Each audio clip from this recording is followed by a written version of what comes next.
Hello students, welcome to the channel the mathematics planet. कैसे हैं आप सब लोग? आई होप आप सब बहुत अच्छे होंगे। तो स्टूडेंट्स, हमने सीटेट मैथ्स पेपर 2 की एक नई सीरीज स्टार्ट करी है जिसमें मैंने स्क्वायर एंड स्क्वायर रूट्स करा दिया है। अभी मैंने स्टार्ट करा था एक्सपोनेंट्स एंड पावर। उसके बेसिक कंसेप्ट्स रूल्स मैं आपको क्लियर कर चुकी हूँ। आज हम स्टार्ट करेंगे उसके क्वेश्चंस कि उसमें किस टाइप के क्वेश्चंस आ सकते हैं। तो चलिए स्टार्ट करते हैं। हमारा फर्स्ट क्वेश्चन है, if x raise to power a square upon x raise to power b square is equal to x raise to power 12 where x is greater than 1 and a minus b is equal to 3, then the value of a plus b क्या होगी? अब देखिए, कल मैंने आपको एक rule बताया था कि a की पावर m और a की पावर n अगर डिवाइड में है तो पावर्स क्या होती है? माइनस हो जाती है। ठीक है, तो इसी तरीके से देखिए, x है, बेस सेम है, पावर डिफरेंट है, दोनों डिवाइड में है, तो क्या होगा? इसमें पावर आपकी माइनस हो जाएंगी। तो ए स्क्वायर में से क्या माइनस हो जाएगा? बी स्क्वायर, और वो किसके इक्वल है? एक्स की पावर 12। एक चीज और यहाँ ध्यान देने की है, जब बेस सेम होता है और बीच में इक्वल टू का साइन होता है तो उनकी पावर्स भी आपस में इक्वल होती हैं। तो यहाँ से ए स्क्वायर माइनस बी स्क्वायर किसके इक्वल आ जाएगा? 12 के। अब एक चीज देखिए, यहाँ पर हमारी आइडेंटिटी बन रही है ए स्क्वायर माइनस बी स्क्वायर की, वो क्या होती है? ए माइनस बी और ए प्लस बी। तो ए स्क्वायर माइनस बी स्क्वायर को हम क्या लिख सकते हैं? क्योंकि ए स्क्वायर माइनस बी स्क्वायर हमारा क्या होता है? ए माइनस बी और ए प्लस बी। तो हमने A square minus B square को क्या लिखा? ए माइनस बी और ए प्लस बी। वो किसके इक्वल आ गया? हमारा 12। अब यहाँ पर हमें जो वैल्यू दे रखी है वो a माइनस बी की कितनी दे रखी है? 3 दे रखी है। तो a माइनस बी की जगह हम क्या रख देंगे? 3 into A plus B is equal to 12। अब हमें वैल्यू फाइंड आउट करनी है a प्लस बी की, तो a प्लस बी को एक तरफ रखेंगे और जो 3 है यहाँ पर मल्टीप्लाई में है, दूसरी साइड जाके क्या हो जाएगा? डिवाइड में। तो a प्लस बी की वैल्यू कितनी आ गई आपकी? 4। ठीक है, आई होप ये क्वेश्चन आपको समझ में आया होगा। इसमें कुछ नहीं हो रहा है, इसमें एक्सपोनेंट रूल्स लग रहा है। उसके बाद हमने पावर को इक्वेट किया, आफ्टर दैट हमने आइडेंटिटी ओपन करी, वैल्यू पुट करी और दूसरे उसकी आंसर निकाला। ठीक है, अब करते हैं हम क्वेश्चन नंबर 2। वो हमारा कहता है, इफ -3/2 की whole power -3 divided by x is equal to 9/4 की होल पावर -2, ये क्वेश्चन है। Then find the value of 2x + 5 - 1, 2x + 5 raise to power -1। हमें इसकी वैल्यू निकालनी है। तो इसके लिए सबसे पहले हमें x की वैल्यू फाइंड आउट करनी पड़ेगी। उसके लिए क्या करेंगे? हम इस वाली इक्वेशन को सॉल्व करेंगे। ये है -3/2 की power -3 divided by x is equal to 9/4 की पावर -2। कल आपको एक रूल बताया था कि अगर a की पावर -n है तो पॉजिटिव करने के लिए हम उसका रेसिप्रोकल लिख देते हैं। तो हम इसका रेसिप्रोकल लिखेंगे तो ये आ जाएगा -2/3 की पावर 3। और जब भी हम डिवाइड का साइन हटाते हैं तो सेकंड वाली जो डिजिट होती है वो भी रेसिप्रोकल फॉर्म में लिखी जाती है। और इसमें 9 किसका स्क्वायर होता है? 3 का, तो हम इसको लिख सकते हैं 3/2 की होल पावर -2। तो ये हो गया -2/3 की होल पावर 3 इंटू 1/x। ये देखिए यहाँ माइनस में है तो इसका भी रेसिप्रोकल लिख देंगे तो 2/3 की होल पावर 4 हो जाएगा, उल्टा हो गया। अब देखिए यहाँ पर 2 की पावर 3 है, यहाँ पर 2 की पावर 4 है, तो एक पावर से एक पावर कट गई, यहाँ 1 बचा। सेम यहाँ 3 की पावर 3 थी तो ये भी कैंसिल हो गया। तो यहाँ पर हमारा बचता है -1/x इज इक्वल टू 2/3। तो यहाँ से x की वैल्यू कितनी आ जाएगी? Cross multiplication -3/2। क्लियर हो गया? अगर ये स्टेप आपको क्लियर नहीं हुआ है ये वाला, तो मैं इसको दोबारा कर देती हूँ। 1/x इज इक्वल टू 2 की पावर 4/3 की पावर 4 इंटू 3 की पावर 3 और 2 की पावर 3। अब आपको आई होप क्लियर हो जाएगा। और यहाँ से कटा तो एक पावर यहाँ बची, तो ये आ गया 1/x is equal to -1/x is equal to 2/3।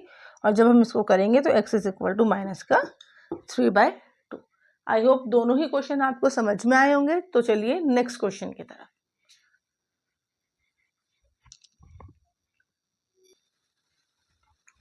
तो स्टूडेंट्स हमारा नेक्स्ट क्वेश्चन है the value of 5/2 raise to power -3 into -3 upon 4 raise to power 4 divided by 3 upon 5 raise to power 3 and 4 upon 5 raise to power 2। तो हमें क्या करना है, हमें इनमें रूल्स लगाकर इनको सॉल्व करने हैं। तो सबसे पहले देखिए ये है 5/2 की पावर -3, तो इसको रेसिप्रोकल लिखेंगे तो पावर आपकी पॉजिटिव हो जाएगी।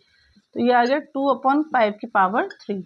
इसी तरीके से ये हो गया -3/4 की पावर 4 जो कि ऑलरेडी पॉजिटिव है।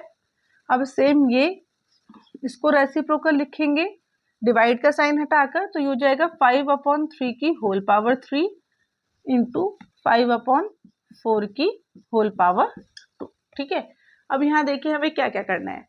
यहाँ है 2 की पावर 3, 5 की पावर 3 अलग अलग लिखें, -1 की पावर 4, 3 की पावर 4। हम -3 को क्या लिख सकते हैं, -1 इंटू 3, और 4 की पावर 4। इसी तरीके से 5 की पावर 3, 3 की पावर 3, 5 की पावर 2, 4 की पावर 2। अब देखिए 5 की पावर 3 से 5 की पावर 3 कैंसिल, 3 की पावर 3 से 3 की पावर 3 कैंसिल, 3 बचा। अब ये हो गया 2 की पावर 3 -1 की पावर 4 पॉजिटिव हो जाएगा 1 इंटू 3। हम इसको लिख सकते हैं 4 को 2 की पावर 2 की पावर 4 इंटू, यहाँ पर कुछ नहीं बचा, यहाँ बचता है 5 की पावर 2 और 2 की पावर 2 की होल पावर 2। तो ये हो गया आपका 2 की पावर 3 इंटू 3, 2 की पावर 8 इंटू 5 की पावर 2, 2 की पावर 4। देखिए एक पावर से यहाँ कट गया, 3 पावर से 3 कैंसिल हो गया, तो ये आया 5। तो हमारा जो आया वो आया 3 इंटू 5 की पावर 2 डिवाइडेड बाय 2 की पावर 9। इसको अगर हम सॉल्व करें तो ये हमारा आ जाता है 75/256, 512, 512। ठीक है, आई होप ये क्वेश्चन आपको समझ में आया होगा। तो चलिए करते हैं नेक्स्ट क्वेश्चन। नेक्स्ट क्वेश्चन हमारा what is the value of 1/3 raise to power -2 -1/4 raise to power -1 whole power -2। तो बॉड मास के भी अकॉर्डिंग हम सबसे पहले क्या करते हैं, ब्रैकेट को सॉल्व करते हैं। तो इसमें ब्रैकेट में जो वैल्यू दे रखी है 1/3 की पावर -2, पावर माइनस में है तो इसको पॉजिटिव करना है, तो इसका रेसिप्रोकल लिखेंगे, वो आ जाएगा 3 की पावर 2 माइनस सेम 1/4 की पावर -1 है, इसका रेसिप्रोकल लिखोगे तो 4 की पावर 1 और -2। यहाँ पर 3 की पावर 2 कितना है 9 माइनस 4 की पावर -2, हमारा आंसर आया 5 रेज टू पावर -2। अब इस पावर को भी हमें पॉजिटिव करना है तो हम इसका रेसिप्रोकल लिखेंगे। ठीक है, यह है क्वेश्चन नंबर 4 जो आपको क्लियर हुआ होगा, बहुत इजी क्वेश्चन है। इसके आगे हम करते हैं नेक्स्ट क्वेश्चन।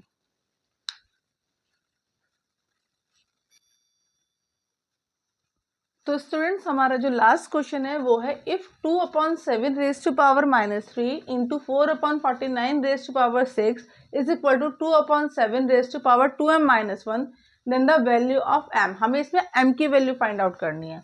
तो इसको कैसे करेंगे, 2/7 की पावर -3 इसका रेसिप्रोकल लिखेंगे तो 7/2 की पावर 3।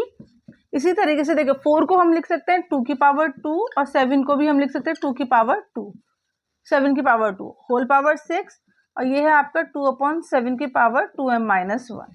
अब यहाँ देखिए 7 की पावर 3, 2 की पावर 3 इंटू 2 की पावर 2 6 12, 2 की पावर 12, 7 की पावर कितनी होगी यहाँ पर 12 इज इक्वल टू 2/7 की पावर 2m-1। इसको अगर सॉल्व करें तो 3 पावर से 3 पावर कट जाएंगी, यहाँ पर भी 3 पावर से 3 पावर कट जाएंगी, तो ये हमारा आ गया 2 की पावर 4/7 की पावर 4 इज इक्वल टू 2/7 की पावर 2m-1। ठीक है, इसको हम ऐसे लिख सकते हैं 2/7 की whole power 4 is equal to 2m-1, 2/7 की होल पावर 2m-1। अभी आपको बताया था कि अगर बेस सेम होता है तो आपकी पावर भी सेम होगी, तो इसी हिसाब से 4 किसके इक्वल हो जाएगा 2m-1 के। यहाँ से 1 आपका पॉजिटिव होके इधर आ जाएगा, तो 2m is equal to 4 + 1 is equal to 5। तो 2m हमारा किसके इक्वल हो गया 5 के, और m की वैल्यू किसके इक्वल हो गई 5/2 के। तो ये था आपका सोल्यूशन, m की वैल्यू 5/2। आई होप आपको ये वाला क्वेश्चन भी समझ में आया होगा। तो स्टूडेंट्स यहाँ पर हमने अपना एक्सपोनेंट्स एंड पावर वाला चैप्टर कंप्लीट कर लिया है, वो टॉपिक हमारा कंप्लीट हो गया with examples with questions. I hope आपको पूरी वीडियो देखोगे तो और अच्छे से समझ में आ जाएगी। इसके बाद आप इससे रिलेटेड जितने भी क्वेश्चंस प्रीवियस ईयर में आए हुए हैं उनको सॉल्व कीजिएगा, उनको ट्राई कीजिएगा। डाउट होता है मुझे कमेंट सेक्शन में कमेंट करिएगा, मैं डाउट क्लियर करूंगी। तब तक के लिए आप इन वीडियोस को और अच्छे से देखें और अच्छे से सीटेट की प्रैक्टिस करें। तब तक अपना ध्यान रखिए। Bye bye and take care.